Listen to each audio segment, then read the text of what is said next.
Okay. Attendance? I'm mamish late. I'm mamish late. Mamish late.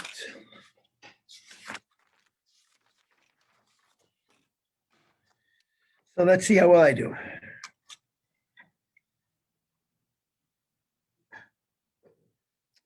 You're Sarit, and you're Ariel Serach, you're Esther Bela, and you're Karen, and you're Maya, and you're Miriam. You know why I did it backwards? Because I don't want to make a mistake. Okay, does everybody have these? The Maimed. So please come and get one. Bakasha. You have both pages? How many sheets do you have? One or two? Okay. You also don't have? Okay, so what you're going to have to do is ask her to make some more. But I need this back. I'm going to be teaching out of this. This is my original. So let her make it quick. This is, yeah. I have one. You have an extra, a spare? Oh, perfect. Thank you. Okay, here we go. Okay, our topic is Aman. Ariel, we're on? Yes. Our topic is Amalek, right? That's how we're doing it. And 2 weeks ago, I'm making believe it didn't happen. I was so sick. So last week we learned about Amalek. We repeated 2 weeks ago's class. That's basically what happened. And we're going to spend some time on Amalek. I have 4 siches. I don't know if I'm teaching all 4, but I'm teaching 3 of them. We're gonna delve on Amalek for a while. We're done with Amalek. We're going to do Mizmah Shechanukas Abayis. Most of my morning I spend on the Siddur, but we're going to learn Amalek. This is the word we're holding. In other words, we're learning the stories of the Chumash ala Seder, learning the stories of the Torah. So at the very beginning of the year, at the end of last year, you remember we did Be'era Shal Miriam. We did Miriam's well. The next topic is Amalek. Amalek attacks the Jews. Remember, this is how much time, in the time the Jewish people leave Egypt, until they get the Torah is 7 weeks, the whole thing. If you wanted to narrow it down further, in chronological terms, in terms of the dates, the month they received on a Sunday, which was the 16th day in the month of Iyar. That's the math. Okay, Yetzias Mitzrayim was on a Thursday, which was Tezvav. So Yud Zayin was Shabbos. So if Yud Zayin is Shabbos, Chav Gimel was Shabbos, Lamed is Shabbos, Zayin is Shabbos, Yudalad is Shabbos. So Tezvav. Yeah, that's how it works. Sunday Tezvav Iyar, they got one. I think you would say Zayin, but okay, we'll leave the day alone. Someplace between the middle of Iyar and the beginning of Sivan is 2 weeks. Amalek managed to start a war and finish a war and get pummeled. The whole thing is such a short period of time because they arrive at Har Sinai, L'Shchei Sivan, and you have to assume that the war with Amalek did not take place. We know it took place in Rephidim, right? So it's in a very short window of time Amalek attacks. Now, why does Amalek attack? Amalek doesn't attack for any reason.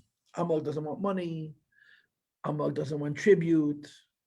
Amalek wants to simply take away some of the mystique of the Jewish people. The whole world is in awe. Shamu, Amim, Yergozun, Chil, Ochaz, Yoship, Lushes. The whole world is saying, wow, look at this nation. Look at God. Look what he did. The most powerful people in the world is Egypt. And the Jews just marched out of Egypt en masse. Millions of people marched out of inside. The Chazal say that traditionally you couldn't get a chicken out of Egypt. And now you have millions of people, men, women, and children marching out of Mitzrayim. So Amalek had what interest? To show the invincibility of the Jewish people. That means that Jews are vulnerable. They're not as great as you think. And because of this, and by the way, Amalek's our cousin. Amalek's our cousin. Amalek's a close relative of ours. Amalek is Eliphaz's son. Last week's parasha, Vayishlach. And I gave a class to my students in yeshiva. Eliphaz was a Navi, you know that? Eliphaz was a prophet. He's Esav's son. And because they were all, the whole situation was very illegitimate. Eliphaz marries his daughter. And from his daughter, he produces Amalek. What? Yeah. There's a Mamzedas, on top of Mamzedas, according to Rashi. There's so much illegitimacy at the end of Vayishlach. Last week's Pasha, the last 43 psukim, the history of Amalek, you read the Rashis, there was so much illegitimacy. I guess that's the way to say it. Esav lives with a woman, and the woman was married to somebody else, and the baby is born. He marries that baby, it's his daughter, and produces Eliphaz. Eliphaz marries, it has a relationship with a woman, and the girl is born. He marries that girl, and Amalek is born. So Amalek, Eliphaz was a prophet, but he had a Yitzhahara. Prophets have Yitzhaharas too, apparently. And I presume that you could say that because Eliphaz was so great, and he did an Aveda, which has to do with Sneas, Amalek is so chutzpahdik. It says in Helik Sfarim, it doesn't the Gemara, that a mamzer is a chutzpahnik. Mamzerim, people who are illegitimate, they're very bold, they're not refined. Amalek is the ultimate chutzpahnik, because he's the ultimate mamzer. I mean, how else can you explain it? And Amalek, so how many, it's a few hundred years. You're not talking 15 minutes, but you're not talking 2,000 years. Amalek is our cousin. Amalek is the descendant of Eliphaz, the descendant of Esav.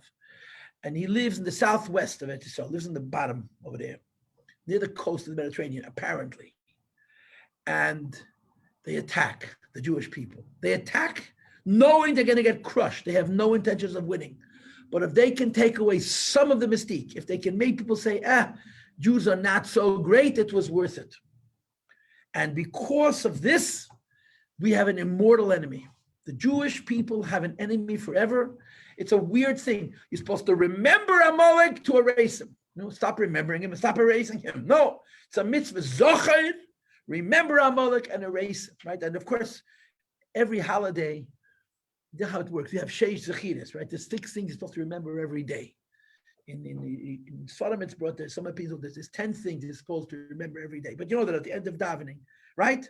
Sheish zechiras. One of those 6 things is Amalek. Every day you mention Amalek, and then once a year have a holiday for it. What's that? Purim. Purim is the Yom Tov of erasing Amalek. That's the focus on erasing Amalek. Now, I mentioned to you the other day that according to many opinions, and I think that's the halacha, Amalek no longer exists. Sanchedev mixed up all the nations. So all of these peoples that the Torah identifies, you're not allowed to marry, Mitzrayim, Edomim, Mayavim, Amonim, Amalek, they're no longer extant. We don't know who these peoples are. In other words, according to Jewish law, a person becomes a ger tzedek, becomes a convert, if they're from certain families, they're not allowed to marry, they're allowed to become Jewish, but they can't marry mishpachas miyuchasis, irregular Jews, in quotations. But that prohibition has been removed, except from Kohanim. Kohanim cannot marry Gedim. Kohanois can, Kohanim cannot, because the original nations of which the Torah speaks have become assimilated. They no longer have an identity. In other words, there's nobody to kill. But we remember Amalek. Remember every day. Remember Amalek. We have this enemy. What do we hate him for? Because he's a chutzpahnik. I'll get to you in a second. Because his whole business is in Yiddish of tzalachas. His whole business is he cannot stand the fact that Kedusha is honored and respected. That's it. The expression which is brought in the holy books is chutzpah b'li taga. He's a chutzpahnik, has no crown. He's not trying to accomplish anything. He sees somebody respectable, he has to tear him down. I'm going to get to you in 1 minute, okay? 1 minute. And the Rebbe said 3 things. Number 1, his job is to take away you're excited. His job says, don't be so excited. Don't be so excited, number 1. Number 2, he tries to bring doubt. Amalek's whole business is, how do you know? Maybe not. How do you know? Maybe not.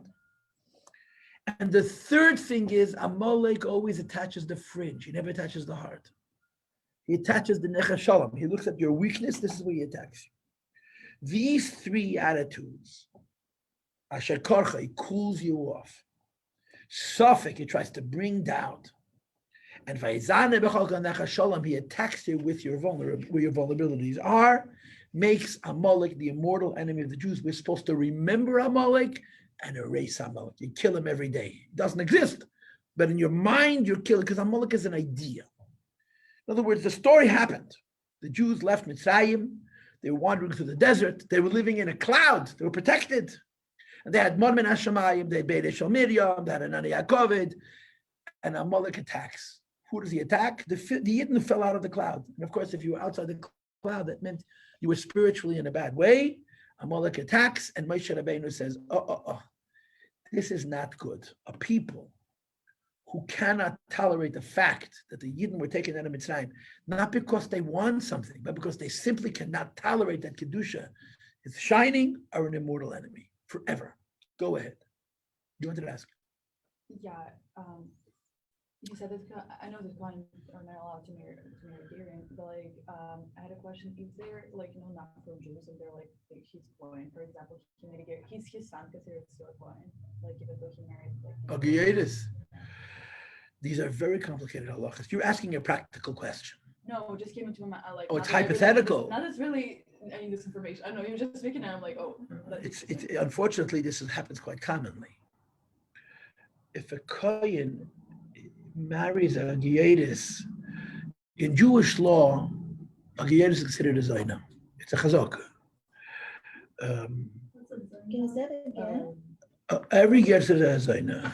A kohen is not allowed to marry a zayna. If he does, the child's a chalal, which is a big problem. It's like mamzeris, because you can't wash it. There are psulim that you can just, you marry somebody else and then you fix it. It's bad. It's not good for a kohen to marry a giyadis or a grusha or a chalutza. These are major problems in Allah. I'm only answering because it's hypothetical. I hope you're not lying to me. It's very, very complicated. Now today, there is such a huge problem with yichus today. Rabbanim look for so many hatadim to solve these problems. The Rebbe sent people to Rabbi Feinstein. There were so many problems. Forget koyim. You know how many mamzedim there are? People got married and they never really got divorced, and they married somebody else. They got a legal divorce. And of course, the children are mamzedim. A mamzed is the problem with a mamzed is not so much that he's a psul, is that it goes on forever. It never ends. The child is a mamzed, the grandchild is a mamzed, the grandchild is a mamzed. And the chalolos is the same thing. It's the equivalent. It's the kohen equivalent of a mamzed. So Rabbanim try to find 101 hatadim to kasha these children. You understand? If the parents, for example, were not married, they're just not from, so they didn't have a chokos. It doesn't make a difference. So the kids Isha zayna v'chalala leikochu. Maybe it does. There's halachas. Sometimes the Isser only applies if you marry them. Sometimes the Isser applies even if you did marry them. I don't think it'll make a difference. What people do, and this is the end of this conversation. I don't want this conversation is nobody knows for sure they're a kohen. Today's kohun is based on a chazaka. It's not based on edus. So you have a right to say, I don't want to be a kohen anymore. You can do that. If a kohen wants to marry a grusha or a giyodis, one of the ways is to renounce your own kohun and say, listen, a divorcee. A kohen's not married a divorcee. Say, I'm not a kohen. And people do it. Problem is, you can't change your mind again. If you say, I'm not a kohen anymore, you can't wake up in 25 years, I didn't mean it. You understand? It's very serious. It's very, very serious. And Rabbanim today, real Rabbanim, the biggest Rabbanim, are looking for hatadim because so many Jews are not frum, and so many Jews, they don't even know to be careful. We're not talking about mistakes. We're not talking about temptation. We're talking about ignorance. It's a big problem. Okay, we're not discussing this. Let's talk about Amalek. Yeah, it's a very depressing topic, the one you just raised. We're in the very bottom, page 103. Okay, let's go. Let's read it inside. Now, here's the deal, Rabbi Yossi. Here's the problem. The problem is, it's very difficult to fight Amalek. Right? If you're my enemy, but you have an agenda. You want something from me.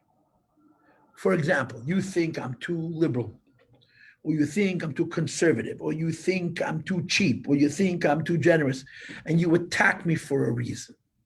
If you attack me for a reason, we can negotiate. Maybe I'll give in. Okay, you don't like me because I'm too this, I'll become a little more like this, and then we can be friends. Yeah.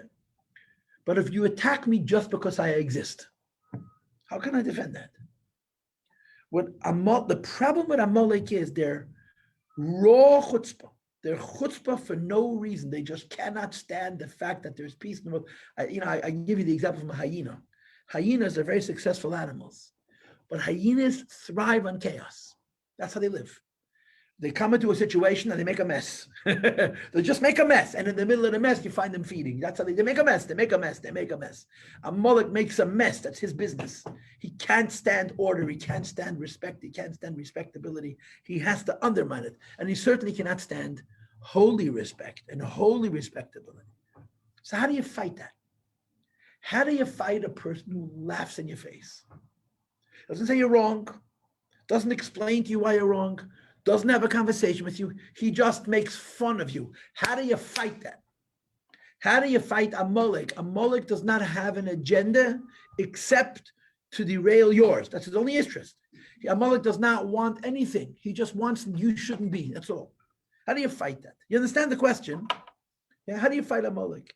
So it's an interesting answer. You really have to fight chutzpah with chutzpah. When someone laughs at you, someone makes fun of you, someone belittles you, doesn't give you the time of day, doesn't explain to you what they disagree about, doesn't open you up to a conversation, simply makes fun of you, there's only one way to answer that, with chutzpah of kedusha. And this is why in the fight with Amalek is an unusual characteristic. Let's read inside. For ha'etzel bottom page 103, the solution is, Moshe Rabbeinu says to Yeshua ben Nun, please go choose for us men. V'tzehi lochem b'Amalek, go out and fight with Amalek. So Chazal say, Rashi says even, the b'chal lanu anosh, to fight with Amalek, you need anoshim, hainu anshe Moshe dafke. You need people of Moshe Rabbeinu. Rashi says, what's the meaning of anshe Moshe? Quote, she'echolim levatel kshofim. They know how to break kishuf. Kishuf means magic. That's what Rashi says. Chassidus says a little different. Yeshua goes to fight on behalf of Moshe Rabbeinu. You know, Moshe Rabbeinu doesn't go out and fight. Moshe Rabbeinu goes up on the hill. He sits on a rock. He raises his hand in prayer. Remember that part of the story? And his hands are very heavy. He can't hold. So Aaron and Chor have to support him. It seems that it's considered a chesed in Moshe Rabbeinu. It's considered a blemish in Moshe Rabbeinu's record that he sends Yeshua and doesn't go fight himself. Moshe should have gone to fight with Amalek. And the fact that he sends Yeshua instead of him is considered a chesed in Moshe Rabbeinu, which is why the pasuk says, "V'idei Moshe kvedim." Moshe Rabbeinu raises his hand in prayer, and the pasuk says, Moshe Yisrael." When Moshe raises his hands, the Jewish people are winning, and when Moshe Rabbeinu lowers his hands, and when Moshe Rabbeinu lowers his hands, v'gavar Amalek. Mamish, he raises his hands in prayer, and Yidden are doing good. He lowers his hands. Amalek is turning good. So you have to keep Moshe Rabbeinu's hands. So Aaron and Chor, they physically hold, keep his hands raised. Vayhi Yadav Emuna. This is the word Emuna in the Chumash. Vayhi Yadav Emuna Adbaya Shemesh. Moshe Rabbeinu's are Emuna. What Emuna means? Loyal, dedicated, committed until the sun sets, and then that's why it's in the next pasuk. Vayachle Yeshua Amalek was Amalek. Yeshua takes away, he doesn't kill the Amalek, he just kills the leaders, just kills the most powerful ones. He lets those ones go home. Yeah? So this is what the Torah says, and like I said, it's considered a chesed in Moshe Rabbeinu that he doesn't go himself. But Moshe says to Yeshua, don't take regular soldiers, take my soldiers. Anshe Moshe. What's the characteristic of Moshe Rabbeinu? Let's read. The Moshe in Yonai Bittel. Turn the page. 104 now. The idea of Moshe Rabbeinu is Bittel. Right? What is bittul? Anybody? What's the English translation of word bittul? Okay, it's a pretty good word. I've been in this business for 30 years. I've been teaching Chassidus in English since I got married.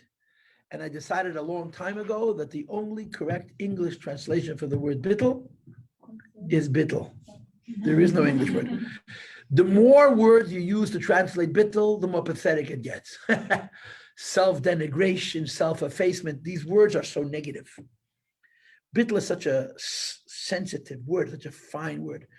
There is no English translation for the word bittul. There really isn't, because any English translation of bittul, humble is a pretty good one, because humility has a positive tone rather than I hate myself. You know, bittul doesn't mean I hate myself. Bittul doesn't mean I want to make myself disappear. Bittul means I want to become connected to something bigger than me. So I translate the word bittul as bittul. Kamesha Kosovo, as the pasuk says, Bepasha Senu in our parsha, V'nachnu mo. Aaron Akoyin, Moshe Rabbeinu say we are mo. Okay, girls, where do you know the word mo from?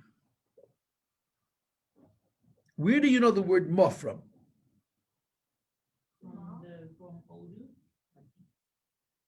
From our conversations, I know you do. Yeah, but what did I tell you?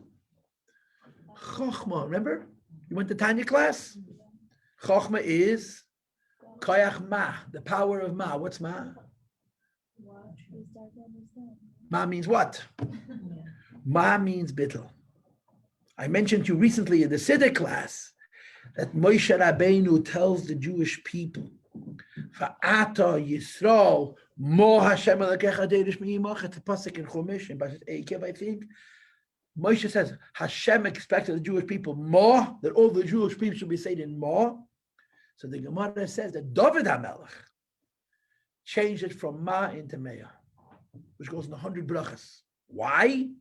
Because David HaMelech already saw the Jews are not holding by ma. 400 years into the birth of the Jewish people, Moshe Rabbeinu said, ma is too hard, let's make it easier. We'll put an aleph in, we'll make it mea. A yid says 100 brachas, which we do almost every day.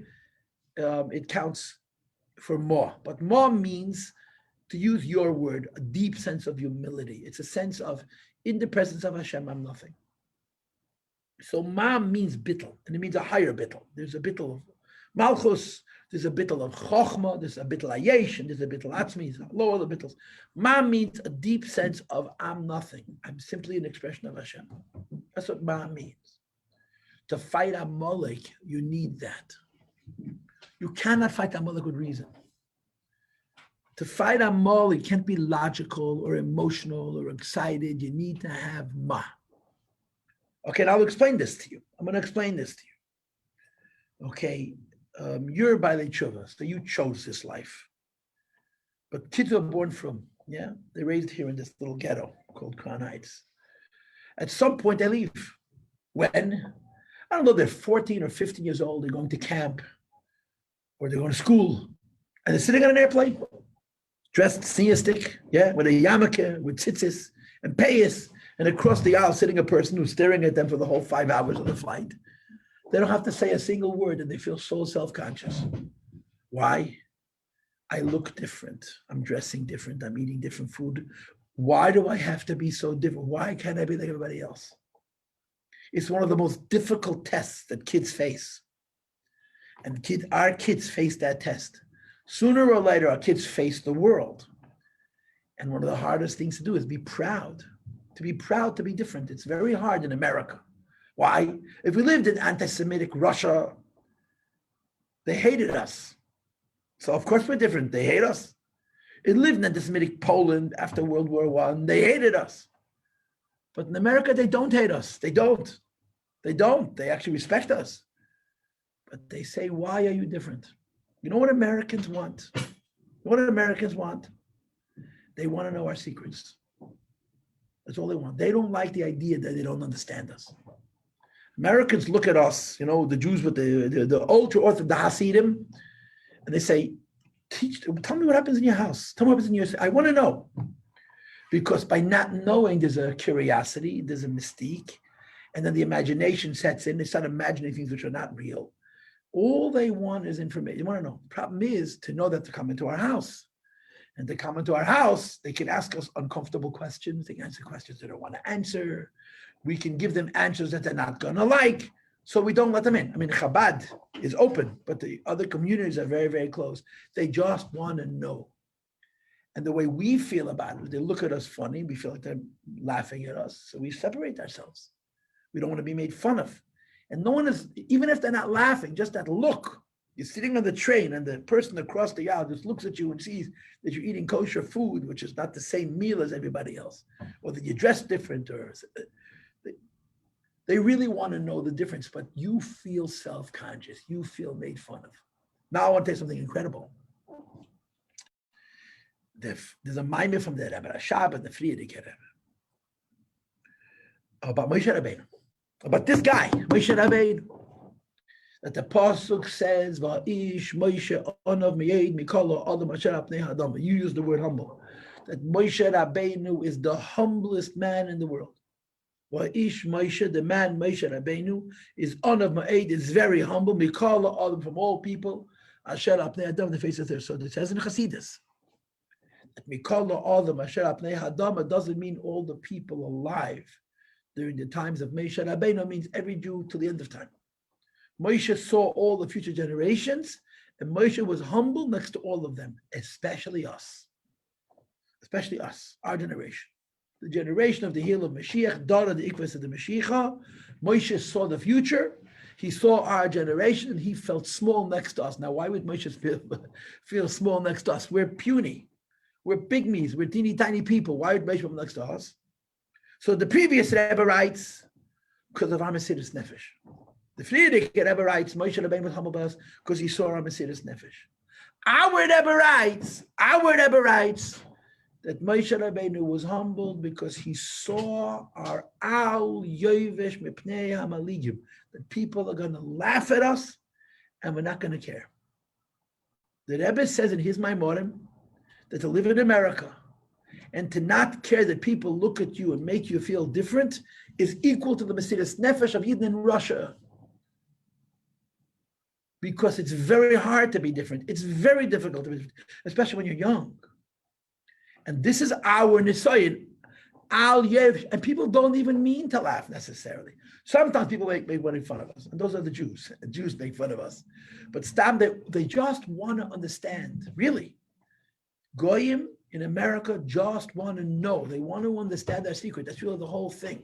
And they don't. So they look at us in a strange way. That strange look is a very difficult test. It's very hard to overcome. We feel very self-conscious about it. How do you overcome it? Not understand Yiddishkeit better, not to learn more about Yiddishkeit. You need to have a toughness. You need to have a bittel. It's the property of Moshe Rabbeinu. And Moshe, whose property is looks at us, our generation, and he sees our and he's humbled. You understand? Moshe looks at our and he's humble. But getting back to the story, to fight Amalek, you have to have Anshe Moshe. To defeat Amalek, you need people of Moshe Rabbeinu because you have to have bittul. Go ahead. I feel like even a more test is not going, but like a lot of non-secular Jews. Of course. People just make this, or don't know, or make this decision that they want to be as a crowd, and then they're questioning your guide. Right, of course. And the things that they question most are not the frumkeit, it's what you see. A girl once said to me, he said, Rabbi, it's much easier to be a girl Baal Tshuva and a boy Baal Tshuva until you get married. Because you look the same to your parents. The boy grows a beard, he shakes off his hair. When the girl puts on a sheitel, the parents freak out. A girl once told that to me, as long as you're single, they don't even see the difference. And that's the part that gets them, what they see, right? Quote, why can't you be like everybody else? And the answer is is a bittel. Anyway, getting back to the Maimed, Moshe says we're going to fight Amalek. We're not going to fight him because we're smarter than him, because we have this bittel. Let's read it inside. Vahainu, this means, middle of the first line on page 104. The Hagam Shemei Rabbeinu Yodes Ma'alois. Moshe Rabbeinu knew exactly who he was. Who was Moshe Rabbeinu? He took us out of Egypt. With Naslan was Hamon, and he gave us the mon. He will very soon give us the Torah. Because nevertheless, he says, my identity is nothing. Bittel. Moshe Rabbeinu concedes that he has no self-identity. His entire form, his entire self-identity is Rak Masha Amitis, he him to call him, saying that the Eibishter created him. This is interesting. And I don't want to, so to speak, spend the whole class on this one point. But when I teach this, I teach the girls two words. And I've taught this many times in different ways. And I probably said it even last week. I don't even remember. But there are two words. Okay. One word is bittel. And the other word is dvekas. What is the difference between the Hebrew word bittel and the Hebrew word dvekas? What is dvekas? Exactly. What is dvekas? Good point. The literal translation of dvekas means to be attached. Do you know Hebrew at all? Yeah. Devek, Daled Beis Kuf. What does that mean? Glue, an adhesion. Dvekus. So in Hasidus, there's a big discussion about bittul and dvekas. The truth is they call it two different levels of bittul, but it's bittul and dvekas. The meaning of the word bittul means I know me and I submit to you. In that order. First is me, and then I submit to you. In the wording of the Rambam, Yoidim es atzmam, first they know themselves, and then Yoidim es elosam, they know their cause. Dvekas is more than bittul. You know what dvekas means? I am representative of. Dvekas means not I'm bottled to Hashem, I'm an expression of Hashem. Being an expression of Hashem is more bittul than bittul. Because if you're an expression of Hashem, there's no you in the first place. Bittul means I'm me and I serve Hashem. Dvekus means I am nothing other than a representative of Him. So Dvekus is a higher level of bittul than bittul is. Moshe Rabbeinu's bittul is Dvekus. You follow? You understand? Moshe Rabbeinu's bittul is Dvekus. So the Rebbe said, I'm reading those words again, 4 lines into the page. Saying, what is Moshe Rabbeinu's mitzias? Hashem. And he says, look, somebody who is so bottled, to the extent of Dvekus, by themselves they're nothing. But because they're representing the Eibishter, they have the Eibishter's power. Look inside. Hari Rebbe to the contrary, who beteikef hamitzias. Anybody who represents Hashem, so by themselves they're nothing. But in terms of who they're representing, they have an incredible hardness. Aval teikev, that this hardness, eine ateikev mizeh, is not a hardness from the fact shu mitzias la'atzmei, that they're entities unto themselves. Ki im ateikev da'amitas imatzei. Their hardness is the truth of HaKadosh Baruch. So in other words, it's an interesting thing. If you are a slave of a king, are you powerful or are you weak? By yourself, you are nothing. But the authority of the king gives you the king's power. Moshe Rabbeinu is ma. Moshe Rabbeinu is bittul to the extent of dvekas. He's nothing other than a representation of Hashem. So he has Hashem's toikef. And that's how you defeat Amalek, with this hardness and this toughness. Let's continue to read.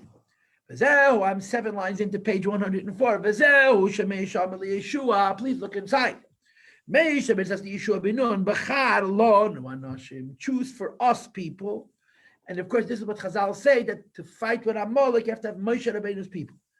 Moshe Rabbeinu's face is like the sun. Yeshua's face is like the moon.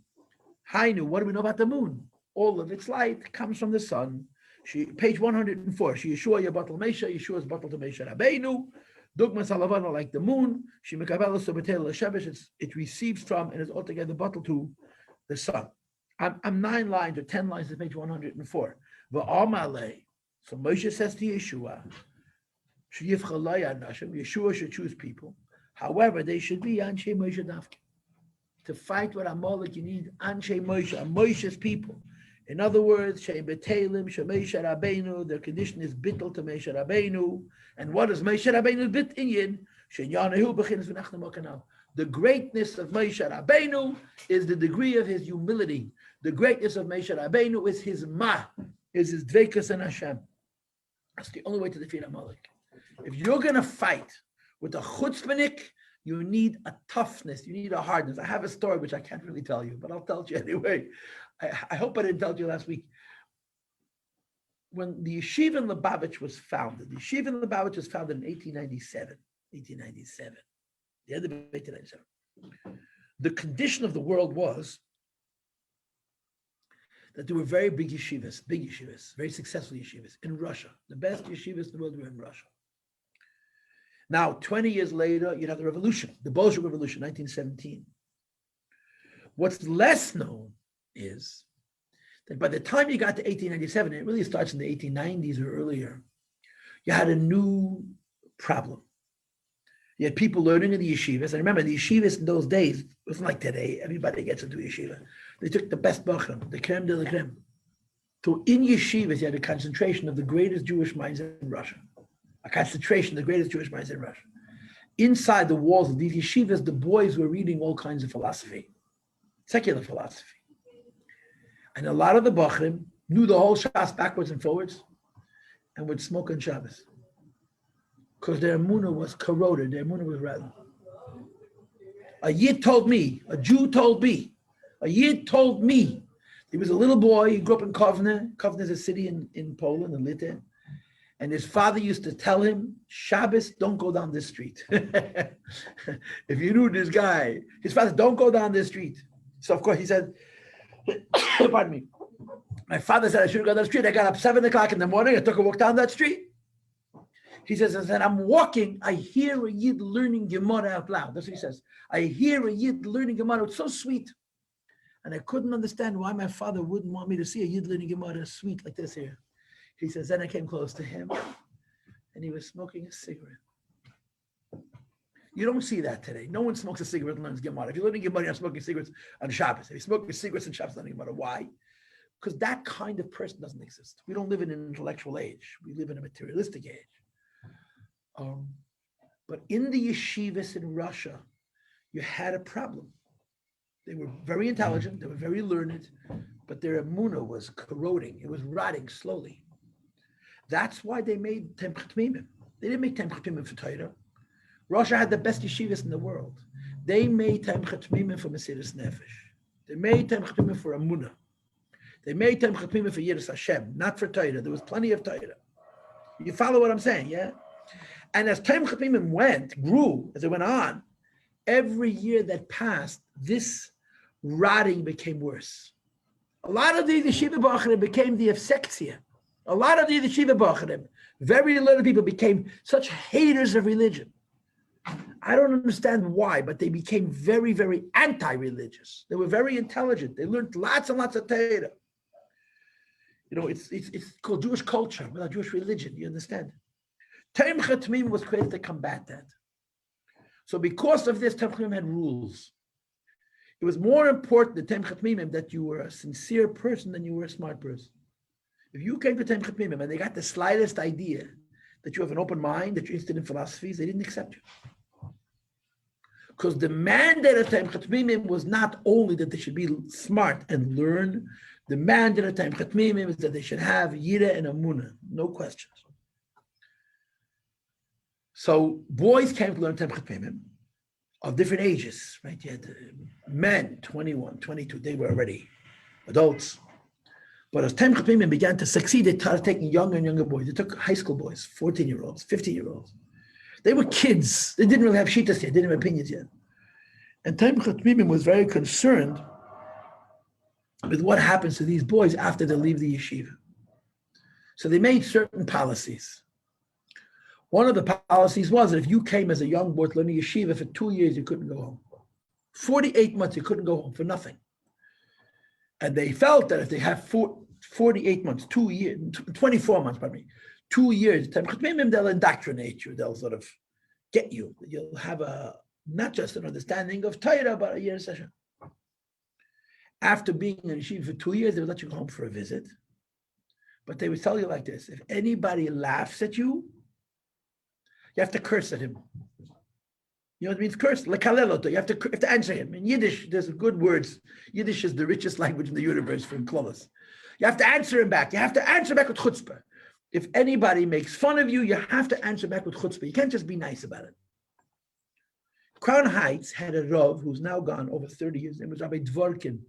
Rabbi Zalman Shimon Dvorkin. You may have heard the name. He passed away around 1985. Probably exactly 85. Zalman Shimon Dvorkin learned in Lubavitch as a boy. He was very, very intelligent, very smart, big Talmud Chacham, but he was also very refined. He was not the kind of person who cursed anybody. So he told the story. He came to Temchat Mimim. They kept him away from home for 2 years.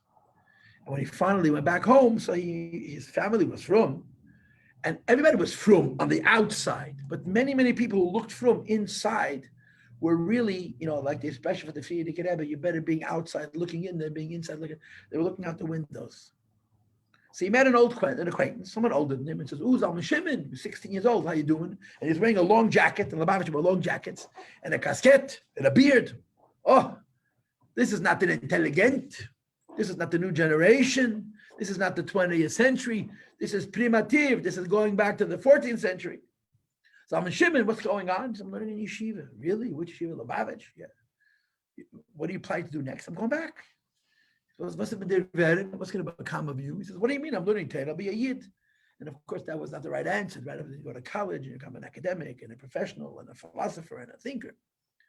So the guy says to Samashim, you think you're wasting your life? You don't want to do this. The world is changing. The Torah is for the archaic past. There's a new wind. You got to get cool and you got to get mad. And he told him off. He told him Samashim what he thought. Samashim walked away. He walked a whole block. And he remembered that he forgot to curse him.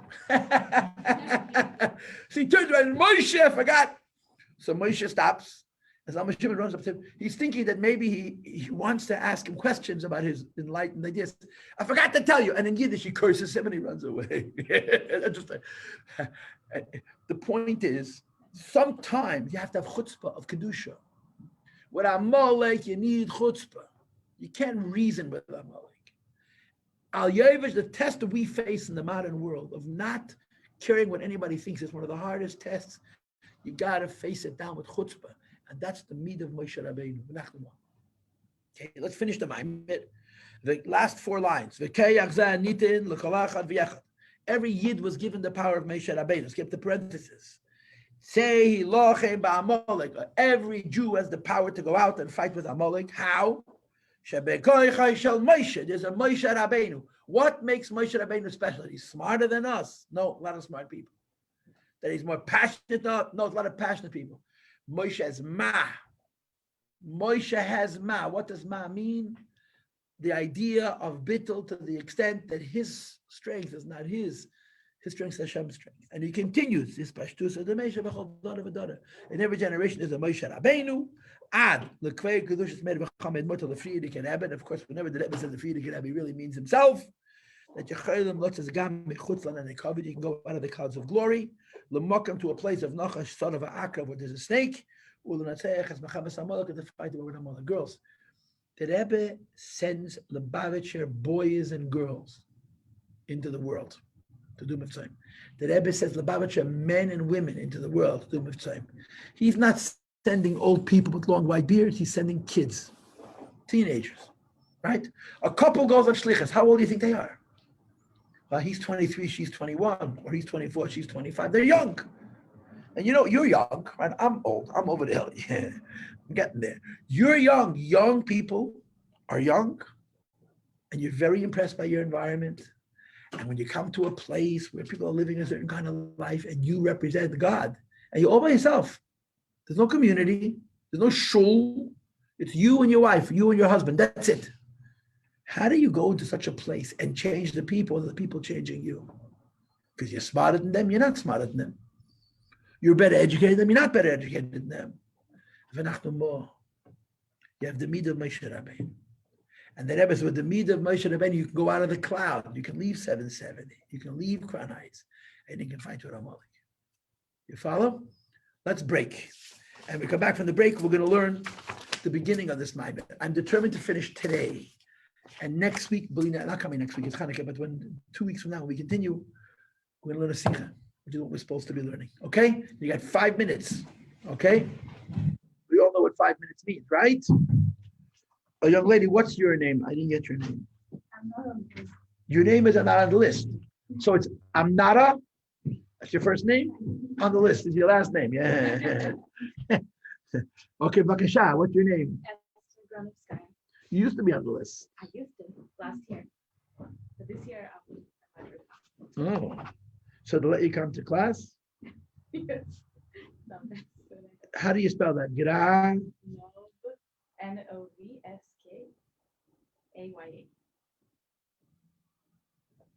Novskaya. Granovskaya. I used to say Granovskaya. Very good. Thank you for coming.